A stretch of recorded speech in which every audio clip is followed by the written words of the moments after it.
Boa tarde, senhora presidenta. Boa tarde, demais deputados. Hoje eu quero tratar de alguns assuntos importantes aqui na tribuna que eu estou querendo pontuar ao longo da semana e não tive a possibilidade. Primeiro, sobre a polêmica envolvendo o ministro da Educação, que mandou um e-mail criminoso para as escolas. Por que um e-mail criminoso? Porque pede para as crianças cantarem um hino? Não. Isso é uma falsa polêmica. As escolas que queiram cantar o hino têm todo o direito. Mas um e-mail criminoso, porque pratica ato de improbidade administrativa ao sugerir que os diretores de escola leiam para os alunos e reproduzam o slogan de campanha do senhor Jair Bolsonaro. Todos sabem qual é esse slogan, que ele continua repetindo após muitos pronunciamentos, e é um crime você se utilizar da estrutura do Estado, do serviço público, para fazer propaganda privada, para produzir qualquer matéria de interesse privado. Por isso é que o PSOL entrou com uma representação no Ministério Público Federal para que esse ministro seja investigado. Eu queria aproveitar e falar para o ministro, aqui no estado do Rio de Janeiro, nós estamos enfrentando uma crise com uma carência de quase 20 mil vagas nas escolas públicas do estado. O teto de uma escola desabou no início do ano letivo. No Brasil inteiro, quase 50% dos adolescentes não concluem o ensino médio. Eu quero saber o que o ministro da Educação tem para falar sobre isso. O que os deputados do partido do Bolsonaro, do PSL, têm a falar sobre isso. Porque a educação brasileira enfrenta graves problemas estruturais. E não é de hoje, é histórico que a crise na educação brasileira é um projeto que reproduz desigualdades, um projeto que faz com que uma parcela enorme da população não possa ter expectativa, um projeto de futuro. São ali, na exclusão ao acesso ao conhecimento, excluídas também de uma perspectiva de um trabalho bem remunerado, de um futuro. O que o ministro tem a falar sobre isso? Porque até agora o ministro só falou de disputas ideológicas, só falou de reprodução do slogan do Bolsonaro em sala de aula. A gente quer saber qual é o projeto para a melhoria da educação nesse país. Esse é um ponto fundamental que a gente quer discutir e é importante nesse momento, onde aqui no estado do Rio de Janeiro a gente sente na pele a gravidade do que é a crise da educação no Brasil. O segundo tema que me traz à tribuna hoje é que hoje no Brasil inteiro foi o dia de manifestações chamadas de banquetaço. Eu estive aqui na Carioca, acompanhando a manifestação, junto com agricultores, junto com nutricionistas, junto com sanitaristas, porque esse ato é um protesto contra o fim do CONSEA, do Conselho Nacional de Segurança Alimentar e Nutricional, e contra a fome. O Brasil, nos últimos anos, está voltando a figurar no mapa da fome, fruto tanto da crise quanto do desmonte e do enfraquecimento das políticas públicas de combate às desigualdades e de garantia ao direito humano à alimentação. É um retrocesso o Brasil voltar a ter pessoas que podem morrer por falta do que se alimentar. Estamos vivendo um retrocesso do aprofundamento, do recrudescimento das desigualdades sociais. E no bojo desse recrudescimento, o governo extingue um Conselho Nacional, que era o Conselho Nacional de Segurança Alimentar e Nutricional, que era muito importante na formulação de políticas públicas de combate à fome, de segurança alimentar, de soberania alimentar. Ao extinguir esse conselho, o governo perde a possibilidade de troca permanente com a sociedade civil, de fazer com que as políticas públicas sejam formuladas com quem está na ponta, com quem está construindo de fato iniciativas para superar a fome, a miséria e a desigualdade no Brasil.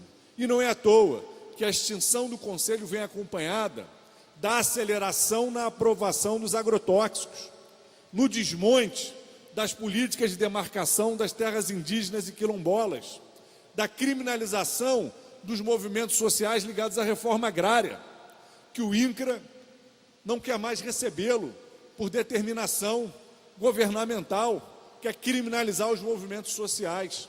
Ao fazer isso, o governo criminaliza a reforma agrária, o governo alija ainda mais a importância da agricultura familiar, responsável por gerar quase 70% dos empregos no meio rural brasileiro.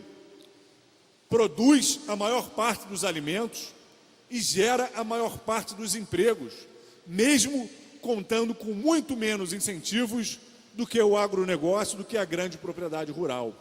O que está em jogo é um projeto de país, onde o governo Bolsonaro, ao acabar com o Conceia, ao acabar com um espaço fundamental na formulação de políticas de combate à fome, assume uma agenda de aprofundamento das desigualdades, assume uma agenda de enfraquecimento da agricultura familiar e abraça cada vez mais uma lógica de reprodução das desigualdades, de fortalecimento de modelos baseados no veneno, baseados no latifúndio, que nos trazem uma realidade ainda muito triste, desigualdade no meio rural e desigualdade no país como um todo. Então, volta Conceia, volta Conselho Nacional de Segurança Alimentar e Nutricional.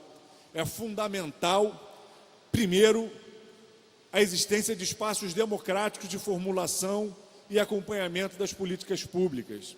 E segundo, é fundamental que a gente tenha na nossa agenda o combate à fome, a garantia do direito humano à alimentação.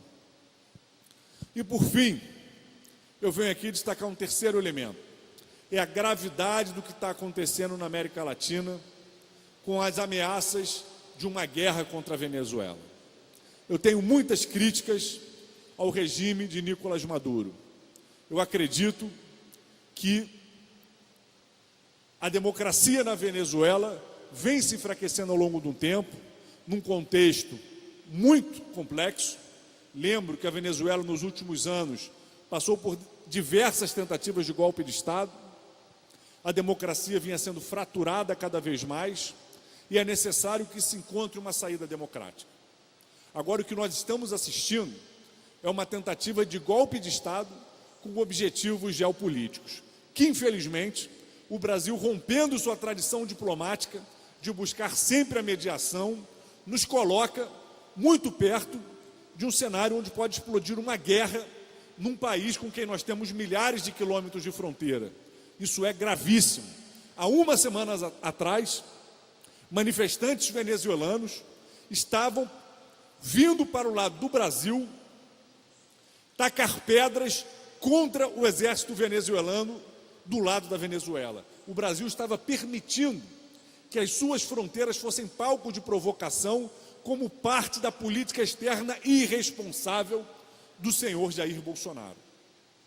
Foi necessário que o alto comando das Forças Armadas dissesse que não permitiria mais aquele tipo de ação na fronteira, porque do outro lado estavam vindo as respostas, pedras, bombas de gás lacrimogênio, para que viesse um tiro, depois de um soldado tomar uma pedrada, ou para alguém disparar um tiro de cá para lá, e de lá vir um de volta, e se iniciar um conflito bélico na fronteira brasileira, custou muito pouco. É uma vergonha o papel que Bolsonaro e Trump estão fazendo, já condenada pela ONU e pela Cruz Vermelha, de usar falsas políticas de ajuda humanitária para gerar ainda mais instabilidade no regime venezuelano. É necessário que se encontre uma saída democrática para a Venezuela, mas essa saída não passa por uma intervenção militar, não passa pelo agravamento do bloqueio econômico, que só está aumentando a fome na Venezuela, não passa por usar as nossas fronteiras para fazer política de provocação. O Brasil há décadas, não se vê envolvido numa guerra. É importante que a população pense, por que o Trump está lá reunido com o presidente da Coreia do Norte? Por que o Trump é aliado da Arábia Saudita? E por que a grande ditadura que ele quer derrubar é da Venezuela? Uma ditadura, aliás, que eles gostam de chamar de ditadura, mas é um governo que foi eleito pelo voto, numa democracia fraturada, onde uma parcela respeita, uma parcela não respeita, mas foi eleito pelo voto com observadores internacionais. Então, no mínimo, é uma situação muito mais discutível. Mas a questão, e eu vou concluir falando disso, é que ali está a disputa de interesses geopolíticos. Trump quer se aproximar da Coreia do Norte, que é historicamente área de influência da China, e não quer permitir que a China consolide ainda mais a sua influência na América Latina. Não é à toa que Bolsonaro se elege com um discurso completamente lunático contra a China, que é hoje a nossa maior parceira comercial. O rompimento das relações comerciais com a China hoje nos jogariam numa grave crise econômica, e intervém na Venezuela da maneira que está intervindo. É uma disputa geopolítica que envolve petróleo, que envolve recursos energéticos, mas que de forma alguma tem a ver com o fato da Venezuela ser uma democracia ou uma ditadura, embora o processo de fechamento político que está em curso naquele país seja grave e seja importante uma mobilização internacional para que se garanta o restabelecimento da democracia plena na Venezuela, do restabelecimento das relações entre governo e oposição e a construção de saídas consensuais. O que não se pode fazer é minimizar a gravidade de uma intervenção militar, a gravidade de provocações na fronteira, como está sendo feita pelo governo de Jair Bolsonaro. Isso rompe com a tradição histórica do Brasil e isso nos coloca sobre a possibilidade de uma guerra com um país que, alguns anos atrás, comprou mais de 100 mil fuzis. Imaginem a gente, por provocação desse governo desqualificado, ser obrigado a ver as nossas fronteiras mergulhadas numa guerra civil com um país vizinho nosso, por galhofa de um governo autoritário, que ontem Bolsonaro fez um discurso homenageando o ditador paraguaio e hoje vem dizer que está querendo fazer ajuda humanitária e mobilização a favor da democracia na Venezuela. É muito grave e eu quero aqui concluir deixando muito forte a ideia de repúdio a qualquer movimento que aproxime a América Latina de uma guerra, de uma intervenção militar ou de qualquer outra forma de conflito bélico.